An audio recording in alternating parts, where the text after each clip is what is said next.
Hello दोस्तों, good evening. कैसे उम्मीद करता हूँ आप लोग बहुत अच्छे होंगे। मैं आप लोग एडवोकेट सुनील कुमार यादव अपने यूट्यूब चैनल में आप सबका स्वागत करता हूँ।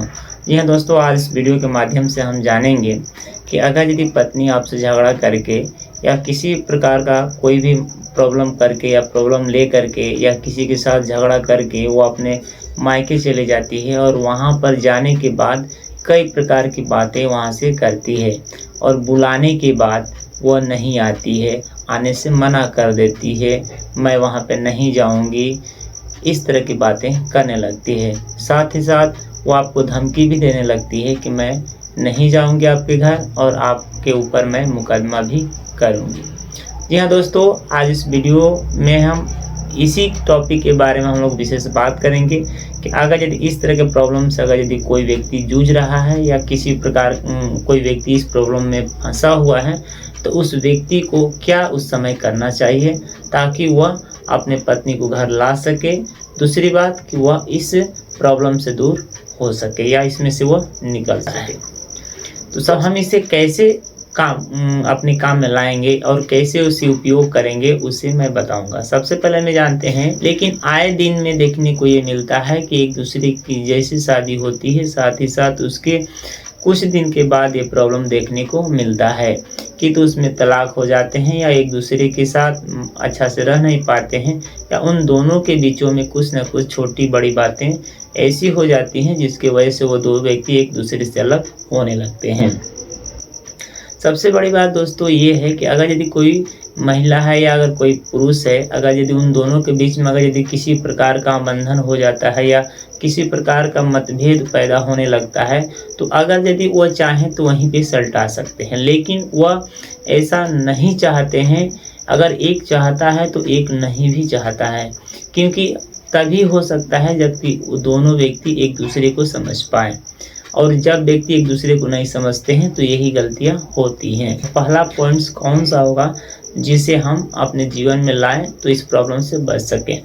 ये दोस्तों सबसे पहला उसमें होता है, यदि मान लीजिए आपकी पत्नी अगर यदि आपसे झगड़ा करके और अपने मायके चली गई है और वहाँ पे जा कर के रह रही है, वहाँ पे बहुत दिनों से है, 2 साल 3 साल 4 साल 5 साल यानी इतने दिनों से वहाँ पे रह रही है और आप हर प्रयास कर चुके हैं, बार बार उसे बुलाने का प्रयास करते हैं, फिर भी वो आने से इनकार कर देती है।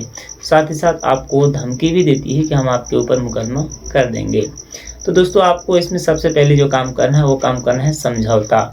तो सबसे पहला जो पॉइंट हमारा होगा क्या होगा, समझौता। आप उसे यह समझिए और उसे समझाने का प्रयास कीजिए कि वो किस चीज़ के लिए इस तरह की बातें कर रही है, हमसे दूर जाने की बातें कर रही है या मुकदमा करने की बातें कर रही है। आखिर मेन प्रॉब्लम क्या है। जब तक आप मुख्य बात जो मुख्य कारण होता है, जब तक इसे आप नहीं जानेंगे, इसे आप नहीं ढूंढेंगे, तब तक आप प्रॉब्लम का सलूशन नहीं खोज पाएंगे दोस्तों। तो सबसे पहले आप समझौता कीजिए, वो कारण वह हमसे इस तरह की बातें करती है। तो अगर यदि हो सके जहाँ तक तो आप इतना प्रयास कीजिए कि हम एक दूसरे को समझौता करें और उसकी वो हर वो बातें हम उसको मानें और मानने के बाद उसे हम वो चीज़ दें जो उसकी ज़रूरत है। तो ये हमारा पहला पॉइंट होगा जो आप दोनों को आप उसे समझाने का प्रयास कीजिए। उसे देखिए किस कारणवश वो इस तरह की बातें करती हैं और उसे पूरा का पूरा समझाइए। अगर यदि वो समझाने से समझ जाती हैं तो समझिए कि 100% बेटर है। दूसरे पॉइंट की तरफ, दूसरा पॉइंट क्या है। दूसरे पॉइंट जानने से पहले दोस्तों आप लोग से रिक्वेस्ट है, अगर यदि आप मेरे चैनल पर नए हैं तो चैनल को सब्सक्राइब जरूर कर लें और मेरा वीडियो यदि अच्छा लगा है तो वीडियो को लाइक और शेयर जरूर करें, ताकि ऐसे कानून से रिलेटेड हर एक वीडियो पाने के लिए आप चैनल को सब्सक्राइब करके रखें, ताकि जब भी कोई वीडियो अपलोड किया है तो सबसे पहले आपको जरूर मिले। तो दूसरा पॉइंट हमारा ये है दोस्तों कि सबसे पहले आपको क्या करना होगा, आपको सेक्शन 9 के तहत आपको विदाई का एक मुकदमा दायर करना होता है।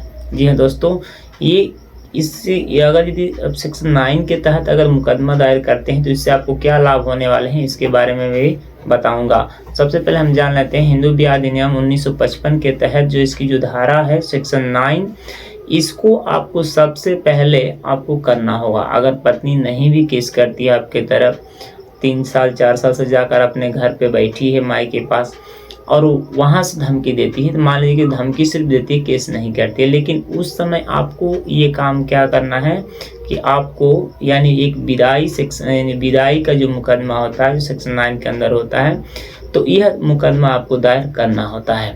अगर आप इस मुकदमा को दायर कर लेते हैं तो आपको आगे चलकर इसका बहुत बेनिफिट्स होने वाले हैं। जी हाँ दोस्तों, इसके बेनिफिट्स इतने होंगे कि आप सुन करके चौंक जाएंगे।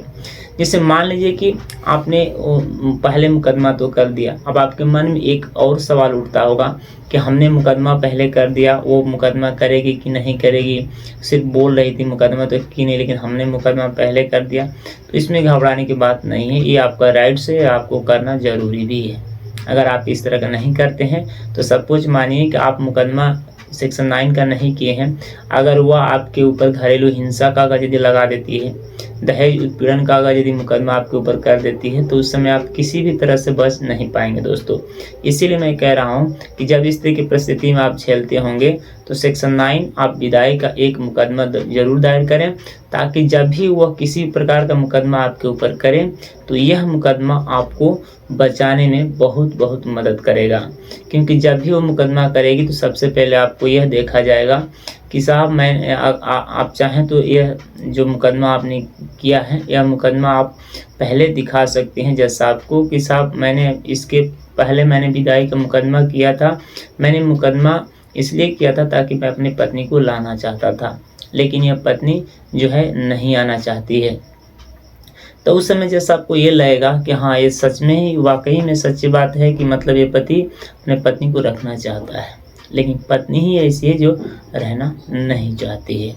तो इसीलिए कहता हूँ दोस्तों कि जब भी वो किसी प्रकार का अगर यदि आपके ऊपर कोई आरोप लगाए या किसी प्रकार का अगर मुकदमा आपके ऊपर करती है, तो यह जो सेक्शन 9 है ये आपको बहुत बचाएगा, यानी किसी प्रकार का आपके ऊपर आरोप लगने नहीं देगा।